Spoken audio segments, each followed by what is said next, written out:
Hi, everybody. Just before we get started, can I ask everyone to please turn on your cameras so we can see everybody?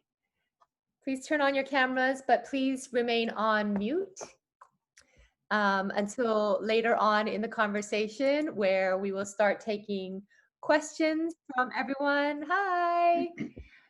It's good to see our Dragonfly community growing. And so good to see all of you here. Thanks for making the time to be together on from what looks like outside my window, a soon to be very, very rainy and stormy afternoon. So what better place to be than here together, learning all about our bodies and how to feel and look much better. Let's get started. I think it's time. So hi, everyone. Once again, this is the second session of our live Dragonfly Reset Talks. Everyone can hear me okay? Give me a thumbs up. Yes? Okay, great. So we're focusing this month on the whole theme of resetting, rediscovering, rejuvenating our female cycles and our overall well-being. Hence the name Let's Talk, period. So for those of you who missed last week's talk, don't worry. It's at our Facebook page and also on our YouTube channel. So you can go back and rewatch that for sure. Today's topic is going to be a very interesting one. I'm sure many of you, including myself, can't wait to learn more about. And that is how we're going to be able to take control of our hormone health, which they say is the key to eternal youth. And so that's something I feel like everyone, if not the youth part, definitely feeling better and being able to function at our optimal level is something that we all strive for. So our special guest for this week is Dr. Erik Fleischman. He is a US licensed physician and surgeon since 1986, and his specialty is in hormone health, designed to make women, like I said, not only look and feel better, but also potentially younger as well. So I'll be talking to Dr. Erik for around 30 minutes, after which we will open up the floor for anybody who has any questions. For those of you who are joining us here in Zoom, there's a couple ways that you can do that. You can go ahead and write a comment or question in the chat here, or physically wave, or if you go down to the response section, reactions, you can press on the little thumbs up and it'll pop up on the screen and I will be able to select who will be asking the questions. For those of you who are watching us via Facebook, same, please leave your question in the comments below and our team will get that back to me. So without further ado, let's get started. Welcome, Dr. Erik. Hey, Cindy, thanks for having me on today. Thank you so much for taking the time out of your very busy schedule. I think you were just with a client about an hour ago. Yeah. We really, really appreciate it. And I feel that this is an area that we don't know that much about. I feel like we hear the buzzwords hormone health all the time, but how much do we really understand it and how much of it is actually impacting our health and well-being? So the topic for today is women's hormone balance and emotions. So give us a little bit of context about what are these mysterious hormones and why are they so important? Sure, Cindy. Well, I feel honored to be here because I'm the only one here actually who doesn't have ovaries. So, but I would like to think that I am one of the most knowledgeable people in the world without ovaries who actually knows about hormones. So that's what I hope to talk to tonight. But seriously, the way that I started doing this, I mean, just a brief little history of me. I'm actually a cancer specialist and infectious disease specialist, and that's what I did my whole life. Now, it kind of happened on hormone health because one of the things that we used to use to keep people with cancer and with AIDS and people with terminal diseases, one of the things we used to keep them healthy was to keep their hormones level and their hormones high. Because both of those diseases, along with every other chronic disease, lowers women's hormones. Men too, but especially women actually feel it a lot more. What we found out with these terminal diseases was that if we actually restored the hormones, we could not only improve the quality of life, but we were also improving the length of the life of people with very serious and terminal diseases. We then took that and moved that into the uninfected and uncancered people, and we found out that there were tremendous health benefits, that people felt better, they looked better, they were stronger, and that their hormone health and the benefits from it went on and on and on. So, the truth of it is, for men and for women, our hormones pretty much determine how we feel at any minute of the day. There's 55 different hormones in the body. The ones that we know about, the most powerful ones, are the sex hormones. That being estrogen, progesterone, and testosterone for women, which isn't included a lot. And for men, mostly their testosterone and their estrogen levels a little bit. So that's the basis of what we're talking about. Every thought you have right now, everything you're feeling, every time you get angry, every time you get happy, every time you get sad, every time you want to yell at your kids, these are hormone-dependent reactions. Our ability to be in balance with the hormone allows us to control these reactions and to measure them and to be appropriate. With women, the thing that really got me interested in treating women primarily is that I saw so many women from, say, their 40s onward who would be coming to me and they would tell me that they think they're going crazy, that they can't control their emotions, that they feel fatigued, that they're saying things that they don't want to say, but it just comes out. And it turns out there's a biologic and a hormonal reason for every time this happens. And I saw so many women suffering needlessly and suffering sometimes for 10 years in a row because they couldn't control their emotions, they were depressed. And these were all treatable forms of depression, anxiety, and anger. I think a lot of women are probably going, "Oh my gosh, really? Okay, I'm not going crazy." Exactly. And the problem was their husbands and their families and their friends were saying, brush it off. Let's spit it It's all back. in You're your crazy. head. There's You're just nothing wrong with you. emotional. Yeah, Yeah. and it's true. Without that hormone balance, you're going to feel bad and you're going to complain and you're not going to be able to stop it. So, being able to, if nothing else, make that better for people made my job all worthwhile. The benefits and the side effects from it are that you will be stronger, you'll feel better, and yeah, you will look better. I mean, that's a good side effect. So we're going to get a little bit more into the emotional, like the pressures that women feel, and from the misunderstanding, or maybe not even being aware of how much hormones actually play a part in our not just physical well-being, but emotional and mental as well later on. But I noticed you said, so the sex hormones, specifically estrogen, progesterone, and testosterone, Right. since women actually operate not just on the circadian cycle, 24 hours, but it's a 28-day cycle as well. What do these specific sex hormones regulate, and how should we be paying attention to them? Oh my God, well, if you're talking about estrogen and progesterone, they regulate just about everything having to do with the health of the brain, the health of the heart, the metabolism. I mean, those three are the big, that's your whole life right there. It also has to do with liver health, kidney health. Everything will be regulated by the hormones. And we haven't even talked about, and we won't this time because it's too much, but within that too, there's also thyroid issues that can be included. And that's outside of the sex hormones. But thyroid disease predominantly affects women. Like 70, 80% of the cases we say are from women. And these cases go right along with perimenopause, because that's when when the sex hormones drop, the thyroid hormones independently are also dropping, and it can create a lot of bad feelings and fatigue and chronic disease for women. So is it true that 1 in 3 women have hormone imbalance? I mean, that seems like a shockingly high number. How does this happen?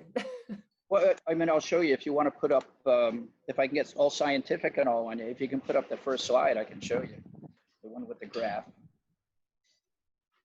We have the first slide. See, I'll talk until you get that up, but see from say age 40, no, not this one, want the graph on it. From age 42 onward, this one here, but most women are going to enter perimenopause at age 42. Now, the truth is, you can say at some point in their life, every single woman, and especially everybody here, and your moms and your daughters, and every single woman is going to have a hormonal imbalance because this is a natural course of perimenopause. So if you look, you know, right when you're at age 25, 35, that's when you have all those really beautiful high levels of estrogen and progesterone, and your skin is beautiful, and your muscles are good, and your cycles are normal, and also your testosterone is high. Now, if you extrapolate down to about age 40, you can see that there's a drop in that estrogen that's going on right before that real squiggly estrogen line. But look at the progesterone there. The progesterone is dropping faster than the estrogen. So let me tell you about the magic of progesterone and why there should be a lot of it. Progesterone is the hormone that allows you to sleep. It's the hormone that allows you not to get too upset. It's the hormone that gives you a sex drive. It's the hormone that makes your skin nice and soft, okay? So all of a sudden you have all this estrogen going, and all of a sudden there's not enough progesterone to control the bad parts of estrogen. And that is the hyperanxiety from it, the emotional parts. So right away, you can see that every woman is going to be on this curve at some point. They're going to have an irregular balance, and that's going to be the hormone imbalance that is going to cause, to some extent, all of those other issues that I spoke about. All right. Now, if you look at this, the testosterone line, that purple line that goes straight down like that, right? Most women take testosterone for granted because they think only men are supposed to have it. It gives us big, strong muscles and makes us very manly and everything. But the truth is, it is equally as important for women, because when women's testosterone drops, and it will in every woman in perimenopause, she will lose her sex drive, fatigue will happen, her exercise will get worse, her skin will get dry, she'll experience vaginal dryness and a drop in sex drive. She'll go to her gynecologist. The gynecologist will check her estrogen and progesterone and go, well, there's nothing wrong with you. And the truth is, if this testosterone is low, women experience profound symptoms that nobody seems to correlate to her physical being. And I mean, I see it so commonly with women, it's crazy. So the point is that yes, 1 in 3 women, or all 3 women at some point, will have a hormonal imbalance. Yeah, because throughout her life, there's, you know, life-changing happenings, you know, if she has a baby or things like that, that also just throws everything out of whack, or times of stress. And I know, just chatting with you, stress is one of the biggest factors that impact hormone health. Yet I feel like that's something, how much can we actually deal with that, or oh my God, Cindy, we could do change. we can do so much with it. And it's not one of the biggest causes. It is the biggest cause of hormone imbalance, early perimenopause, and early menopause, and all the things that come with it. Stress is the #1 cause. And there's actually a lot we can do about it. So if you throw up the stress side, that's me.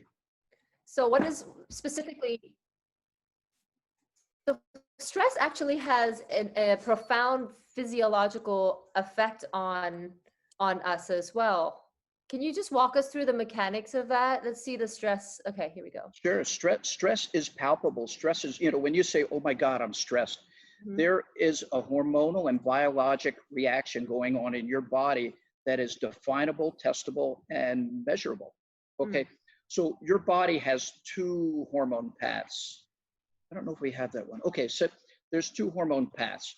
Your body's either very healthy, making sex hormones, which is making everything, your metabolism good, and your hair and your skin and your metabolism, everything's great. And then there's stress hormones. Now, when your body is under stress, it has to produce a certain amount of hormones that protect the body. So this all goes back to when we were cavemen and cavewomen. Okay, if you were under attack, your body stopped making sex hormones because it says I'm just about to get eaten by a lion, so I don't need my sex hormones. I need something that's going to protect me from the lion. So you'll build adrenaline and cortisol. And the thing is, these are very protective hormones, but they degrade your body. And while they're being made, you are not producing your sex hormones, your estrogen, your progesterone, your testosterone. Is that clear? But sometimes it's clear to me, and I want to make sure it's clear to everybody else. Yeah. All right. Yeah. So the way we measure this, if you can look on the left side of the screen, there's something called prolactin. There's something called SHBG, which is called sex hormone binding globulin. And there's something called cortisol. Now, in somebody under stress, and especially women who don't get enough sleep, which is probably, I mean, if everybody raised their hand right now, we'd have pretty much, I think 90%, yeah, see, there it is. What comes first, right? The chicken or the egg, the stress or the sleep, not sleeping. Well, the only way to stop these stress reactions and the only way to balance your hormones is if you do sleep, if you do get your sleep, because it takes 7 hours of good sleep to stay on the good line of health. If you don't get 7 hours sleep, and there's hundreds of studies for this because sleep is very easy to study. If you don't get 7 hours sleep, you will get more cancer, obesity, diabetes, dementia, heart attacks, and you won't live as long. And there's studies showing this is for real. This is why sleep is the first thing that we fix with people. Once you fix somebody's sleep, the stress and the stress hormones, they go down, and you can see it within a month of doing it. So like I said, that's all part of it. Once we suppress these stress hormones with things like melatonin, ashwagandha, CBD, L-tryptophan, there's a lot of things to suppress the cortisol reaction, then we see the sex hormones coming back naturally without having to add hormones, without hormone replacement. And all of a sudden the women come in and they say, well, something's wrong. I feel normal today. And all of a sudden they have a normal day of normal hormone balance. And the great thing about that is if you suppress the stress, you can guarantee that you're not going to go into as early a menopause and as difficult a menopause than you would otherwise. And that's why it's so important. Isn't it interesting that our default mode is not feeling well when we need to be accepting or at least striving towards feeling normal most days, if not great, and that's there's hope on the horizon talking to you. But the thing is, the stress is not just a periodic stress, like a stressful situation that's happening at work or having to deal with kids and things like that. But throughout our monthly cycle, I believe our stress hormones peak and dip at certain times of our monthly cycles as well, right? They do, and it happens especially. Hello? Can you hear me? Yeah, I can hear you. It happens especially when your estrogens are on the rise, right? And you don't have enough progesterone to yank the balloon back. Because if there was just estrogens, there wouldn't be a happy woman on the planet. It really takes these progesterones to create that balance of feeling feminine and feeling in control, because that's what the progesterone does.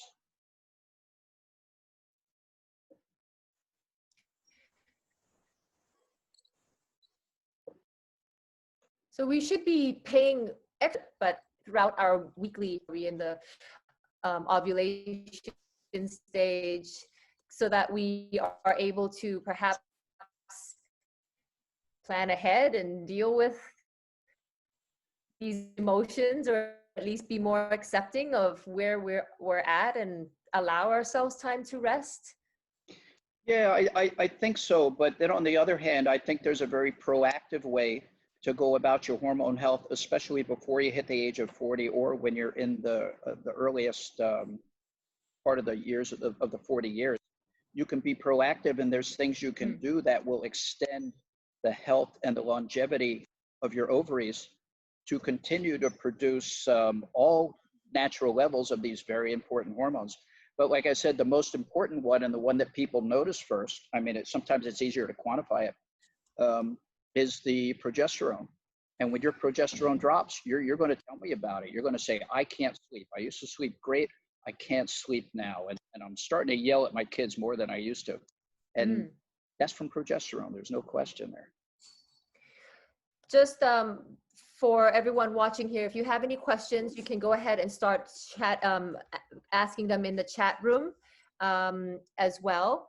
But it's interesting that you say we can be much more proactive in determining our hormone health. So can we break it down? Because we have a varied group of women here. You've got some young ones all the way up to over 50. So what do we need to be thinking about 20 to 30 or 30 to 40 so that we can relate it more to everyone watching?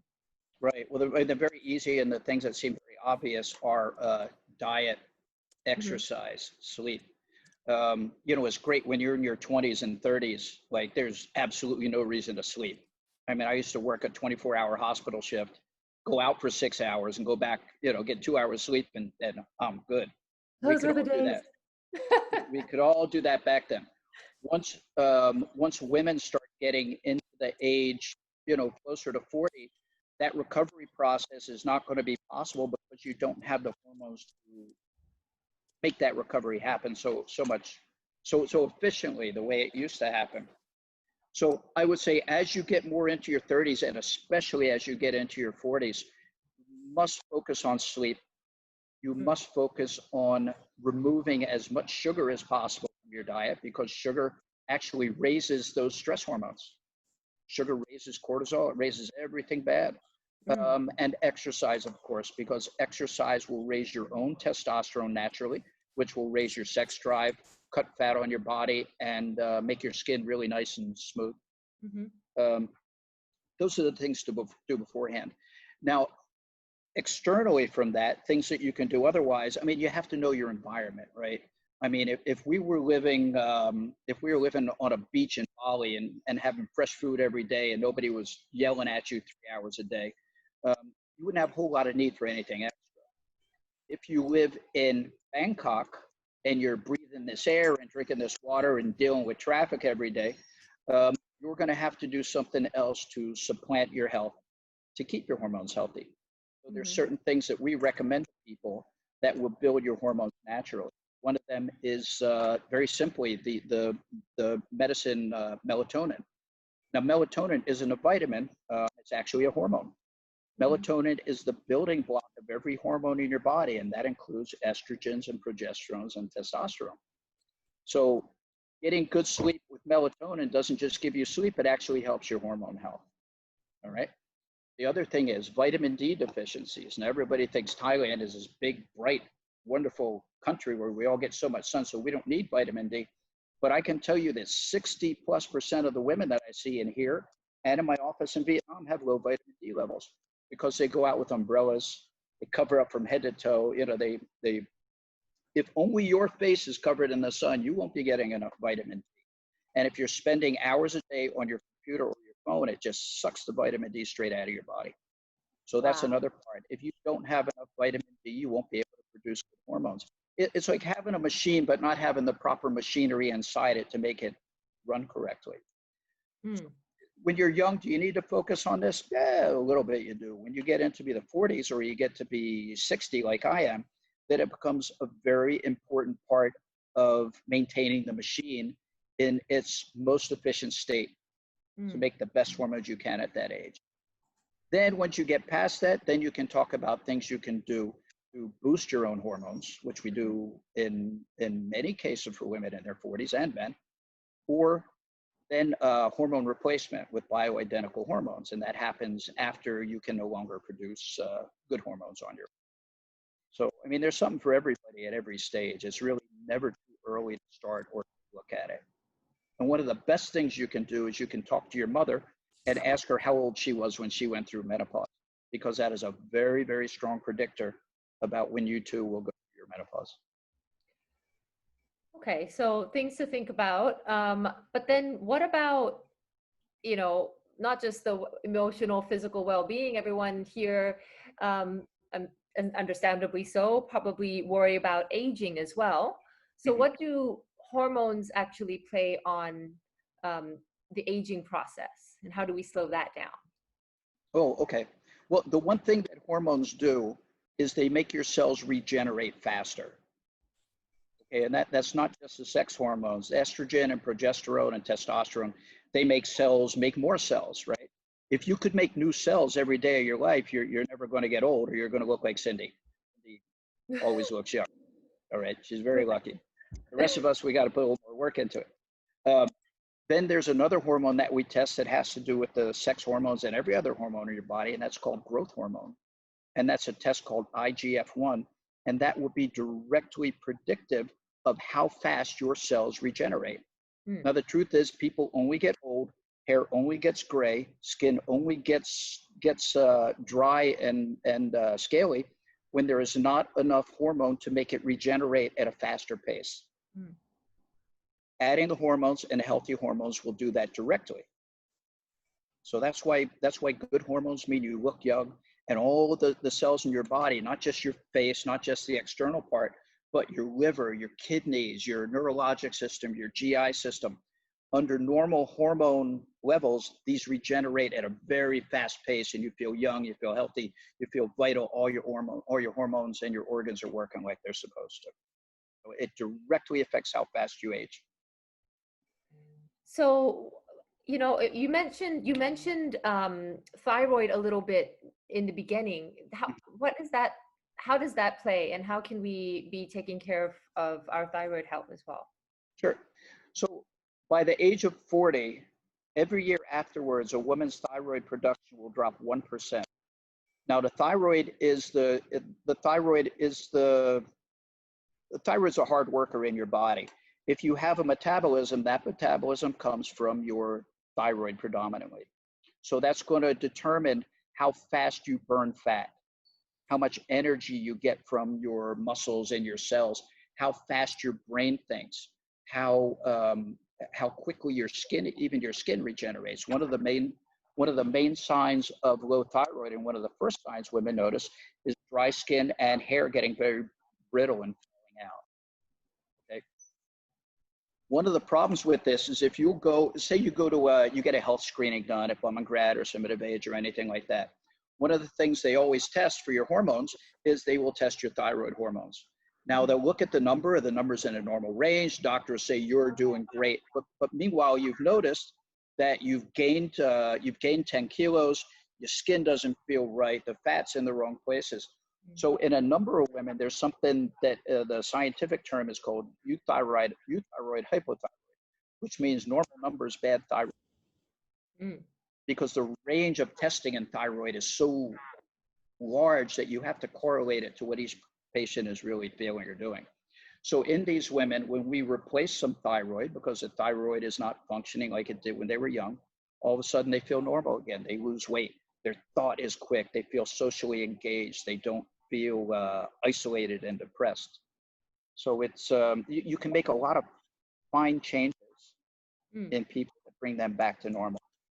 And like I said, the one message I tell people is you don't have to sit there and say, well, this is just part of aging, and I'm going to feel like crap for the next 20 years, but that's part of my, that's my burden as a human. It's not true at all. There's so much we can do now. So I'm just going to drop one of the questions from our audience here. I'm nearly 50 and I did not get a head start in my 40s. What can I do now? Is there some way that she can start implementing these suggestions? Oh, absolutely. There is no age where you can't start to implement something. I even have women in their 60s who come in and they get testosterone replacement and they feel normal. And the other beautiful thing at that age especially, and I'll get back to Rachel's question, is at the age of 60 and 70, your bones get very brittle. And there's a lot of people every year, millions of people who die just from breaking their bones.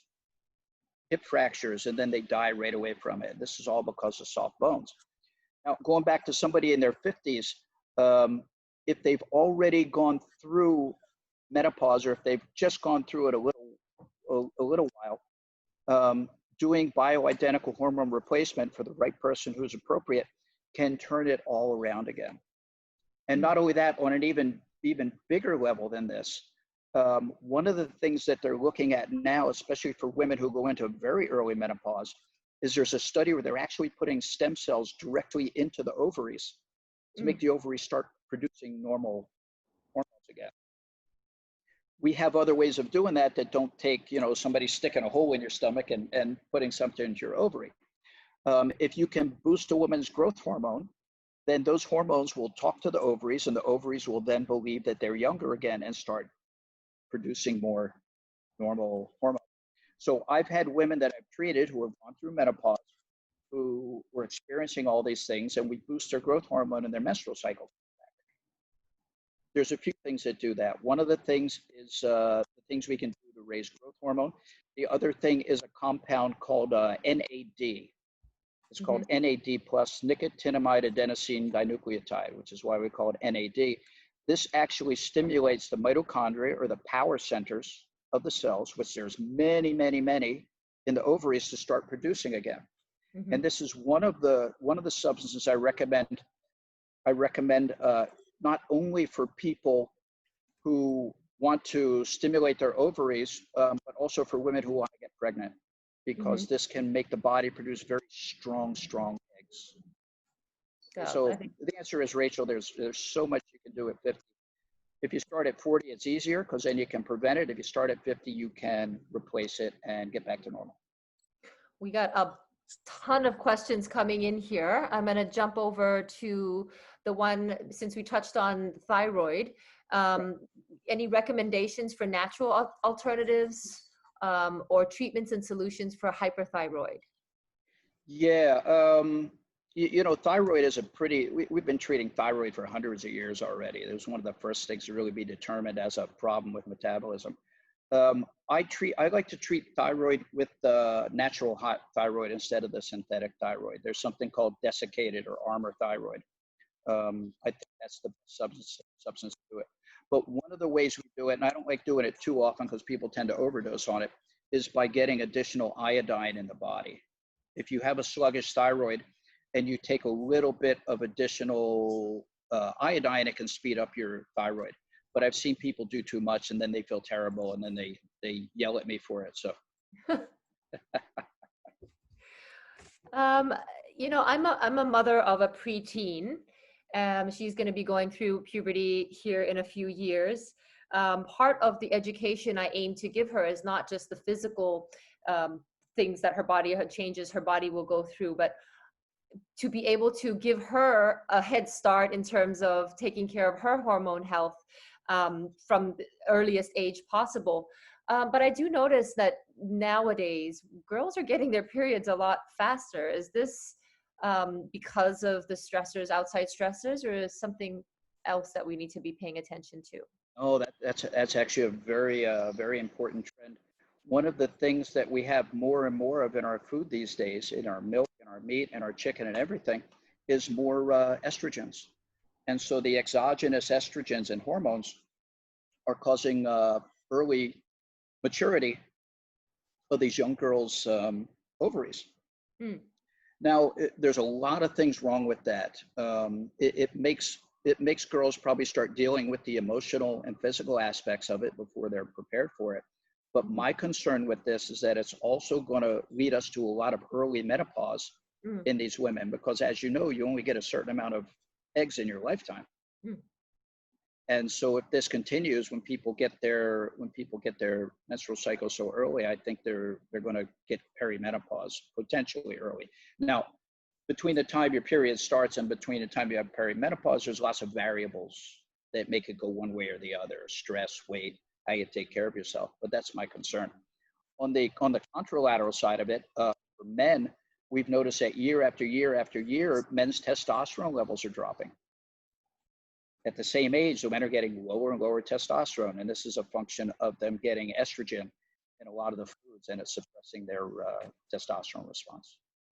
And what about how the hormones affect teenagers' mood in comparison to adults or someone reaching or experiencing menopause? This is a question from our audience as well. Yeah, that's a hard one. I don't think anybody has been able to find a solution for that. I think the best thing you can do, though, is I had to do with my son, which is very uncomfortable conversation. It's always hard to talk to your kids about their coming of age, but it is very important to let them know that what they're feeling isn't abnormal, that it's a basis, that there's a biologic basis, that everybody goes through it. You know, your grandfather, I went through it, everybody went through it. And then they don't feel so abnormal with it, and they can cope with it a little bit better. Mm. What about synthetic birth control? I feel, you know, myself, I was diagnosed with endometriosis when I was 17 and was put on birth control pills for 10 years. I was on it for 10 years. And I realized, I noticed after I had my first child, when I went back to try and take birth control pills again, it seriously made me crazy. I did not agree with me at all. And so I've not been able to take synthetic birth control since. I've had to find other ways to not get pregnant. Why is that? People do have too much, and especially gynecologists, in my opinion, have too much reliance on birth control pills as a solution to a hormone imbalance. Now, the one thing you have to realize, and we've seen, I just had a patient who had a number of patients who went this scenario recently. If you're taking birth control pills, anytime you take any hormone, your body stops production of that hormone, because the body's feedback mechanism says, I have enough estrogen, I have enough progesterone, because you're taking it, and it stops production. Well, what happens when you stop production of estrogen and progesterone? You also stop the production of testosterone. So all of a sudden, these women who are young, women who are in their early 40s, they're taking these birth control pills. They're doing it to control either endometriosis or PCOS or any of those. And all of a sudden they have super low testosterone levels. They gain weight, they feel terrible, they got no energy, things like that.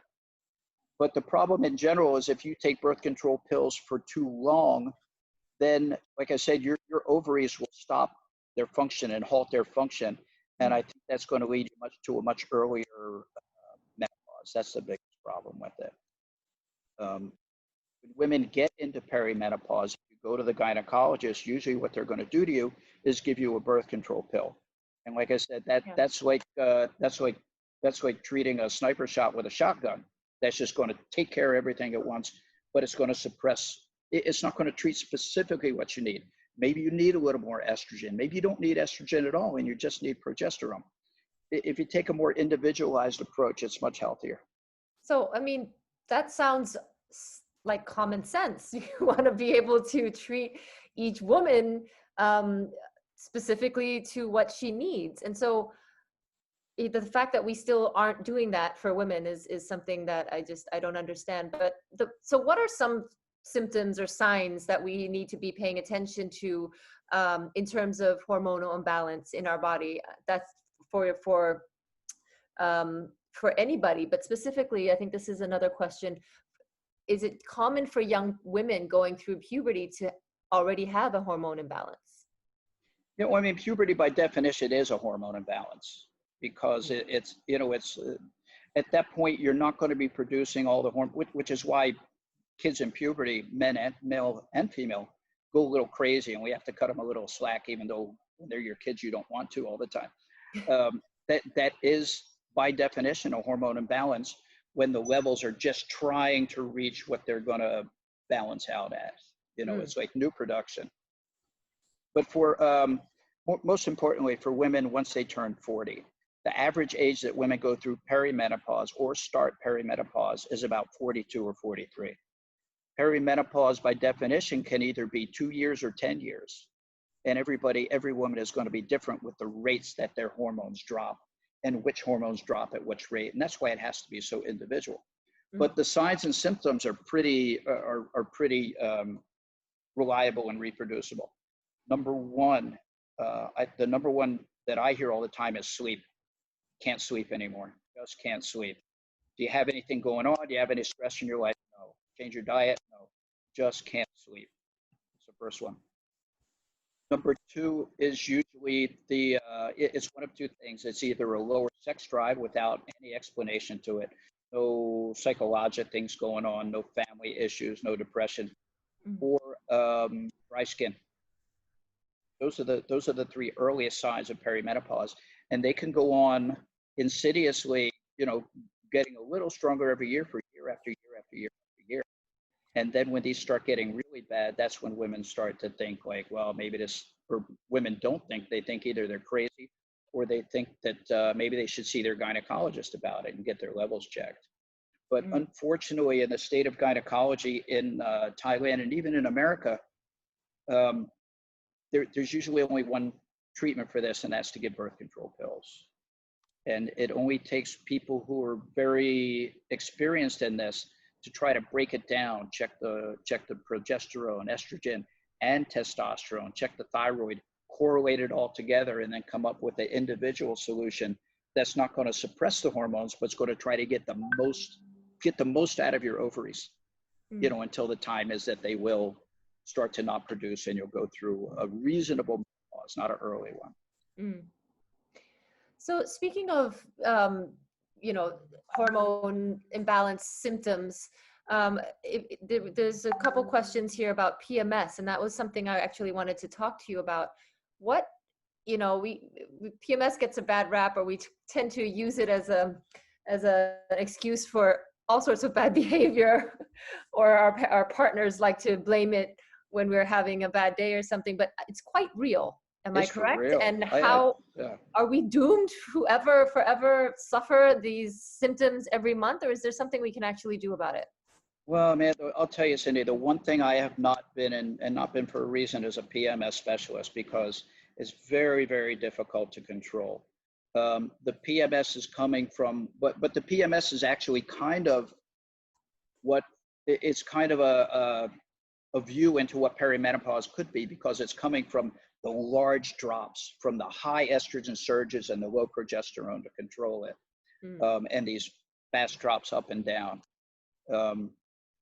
People with really bad PMS, you know, like people who feel nearly psychotic with it, and believe me, it's for real. You know, I school men. When I hear men talking, oh, she's got PMS again, I go, dude, you don't even nearly understand what this is like, you know, so I'm on your side. But PMS is very difficult to control on an emotional and hormonal level. Things that we try to do for people with PMS is we try to lower the stress by making them sleep better during it. So very simple things, like if you have PMS, taking not sleeping pills, because sleeping pills, there's such an addiction to sleeping pills in Thailand. Doctors hand it out like candy now, and it's not good for you and not good for your hormones.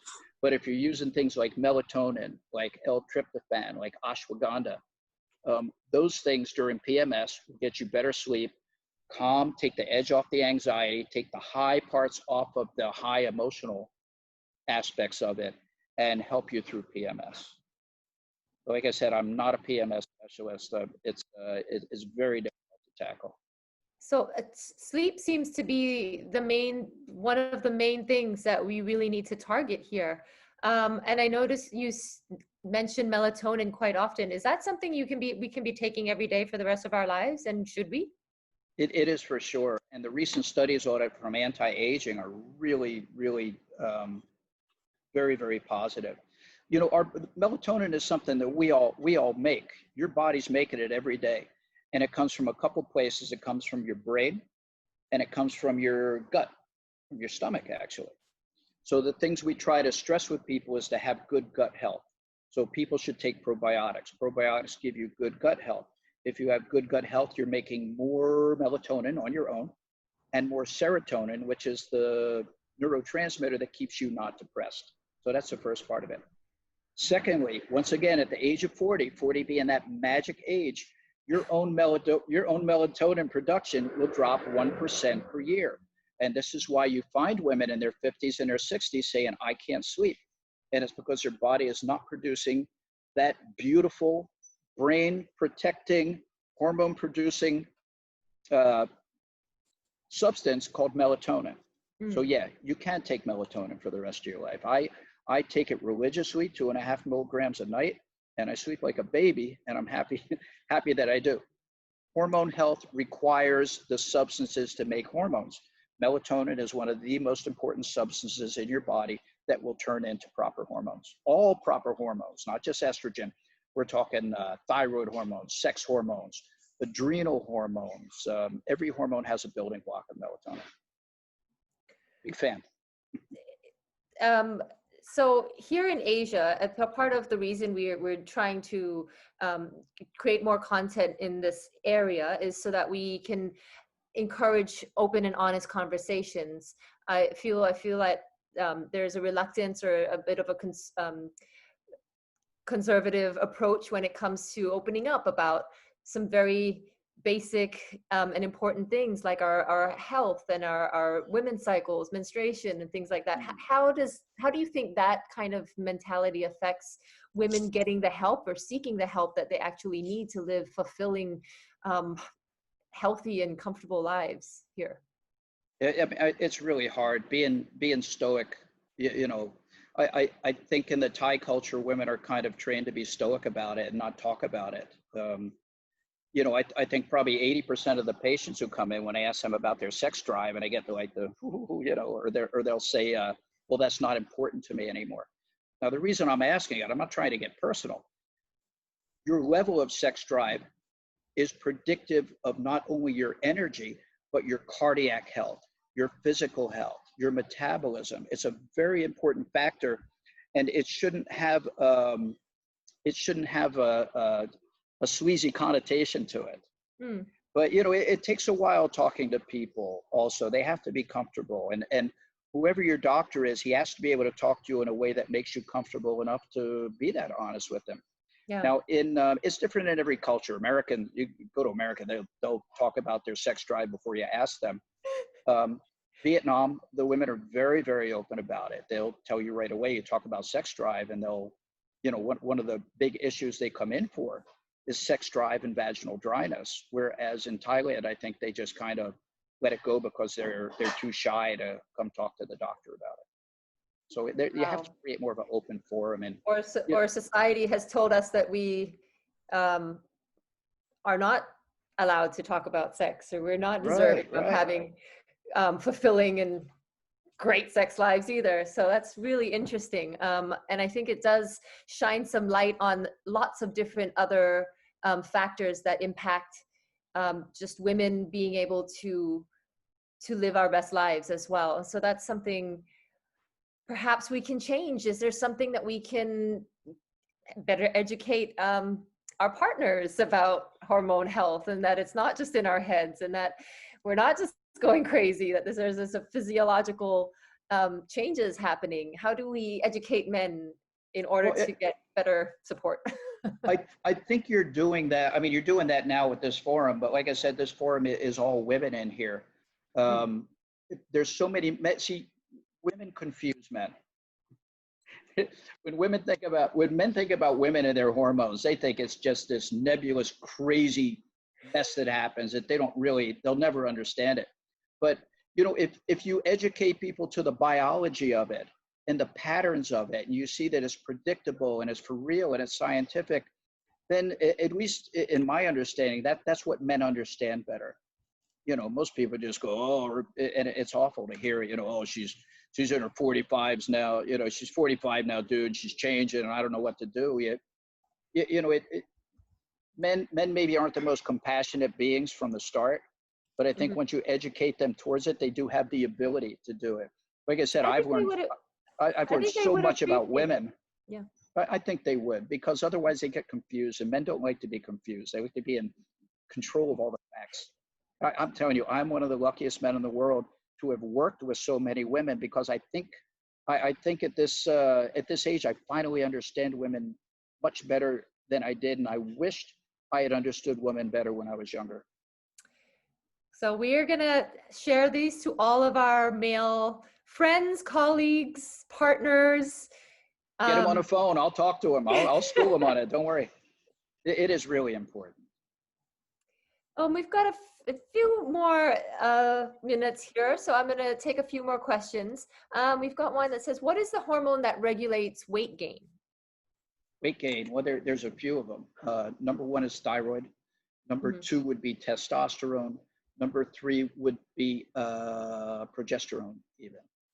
All right, to have a normal metabolism, you must have normal hormones. That cascade of hormones has to be normal. In other words, if you have normal sex hormones, but your thyroid is way off of whack, you're not going to be able to lose weight, and your metabolism will be bad. But we have a number, like I said, we have a number of really good things for metabolism now, every one of them natural. We don't necessarily have to give somebody more thyroid. There's other things we can give that'll increase metabolism without having to mess with the thyroid. And like I said, the one substance I was talking about, the stuff called NAD, has a tremendous effect on the metabolism and stimulates the sex hormones without having to mess and alter the thyroid. So there's a lot of things you can do. Just wanted to let our audience know, if you could leave your email addresses here as well, so that we can get back to you if anything. We've got one more question here. I've recently read that intermittent fasting is not suitable to women because we run according to an infradian cycle as opposed to a circadian cycle. Our hormones are a lot more complex than a man. That's very interesting. I know a lot of my friends, including me included, do intermittent fasting. Is that something we should not be doing? No, you should absolutely be doing it. I don't agree with that statement. I think intermittent fasting, and if you bring it down to the scientific basis of what it does, when you do intermittent fasting, there's a few things that go on your brain that are very important. The most important thing, as far as I'm concerned, is you will increase your own growth hormone. When you increase your own growth hormone, you can assure that your other hormonal health, your thyroid, your sex hormones, will be functioning at their greatest level as well.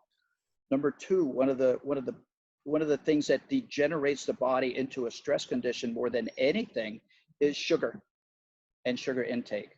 Now, the beauty of intermittent fasting is, even if you like to cheat on your diet, which I do once a day, as long as you've got that 18 hours of fasting, or however long you can make it, you will metabolize those extra bad cheating foods in a much more efficient way than you would if you were just eating junk food all day long. So I don't agree with that at all. I think intermittent fasting has now been shown to be good for men and for women, not only for the metabolism and for the brain and to prevent Alzheimer's, but also for good hormonal health. Big fan. I do it every day as well. Okay, that's a relief. I think at the end of the day, you need to listen to your body, see what works for your lifestyle. Of course, get some good advice, like what we're doing right here. But for those women who perhaps want to take it a little bit further, want to actually get their own personal hormones checked out, what do you recommend, and how perhaps they could get in touch with you? Oh, very simply. And the beauty of this is that it can happen so fast too. All it takes is a hormone test. We have the results back in about 3 or 4 days. And then we just look at the hormone balance of the women. And then I ask them a lot of questions. And between the questions and the blood tests, the estrogen, the progesterone, the testosterone, the IGF-1, the growth hormone, everything, then we can make a very strong prediction of where you're at with your hormones, how fast your hormones will be likely to degrade, and what you can do in between to intercede and keep hormone health for as long as possible. The beauty of this is, I'm telling you for real, if I get somebody at the right time, I know I can add 10 extra years of good quality life. And one of the things that this makes me so happy in doing is that, I have kids right now, and your kids are the most important thing in the world. If you could have 10 more years with your kids of good relationships and talks, I mean, there's nothing in the world better than that. And that's what really drives me to do this more and more with people. You do not have to get old if you don't want to. There's very safe ways of not getting old. And like I said, the side effects of it are that you have beautiful skin and nice muscles, and you don't get fat. So it's a win-win for everybody. But all people have to do is just drop me an email or connect with us on any one of these ways, either through, I'm just a dumb doctor, I don't know about media, but we have Instagram, we have Facebook, we have LinkedIn, we have everything there. There's no shortage of ways to get in touch with us. And all it takes is a single appointment, a blood test, and a couple of questions, and then we can figure it out quite easily. And Cindy, I've been doing this since 1994. It's a long time. And I do have a lot of experience in this to really understand what people are going through and try to reach the goals that people are looking for. And that's the best part of the job.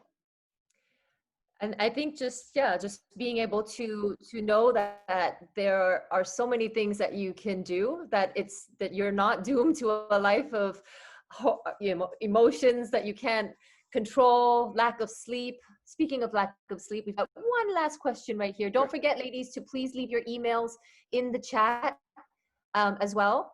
Please leave your emails.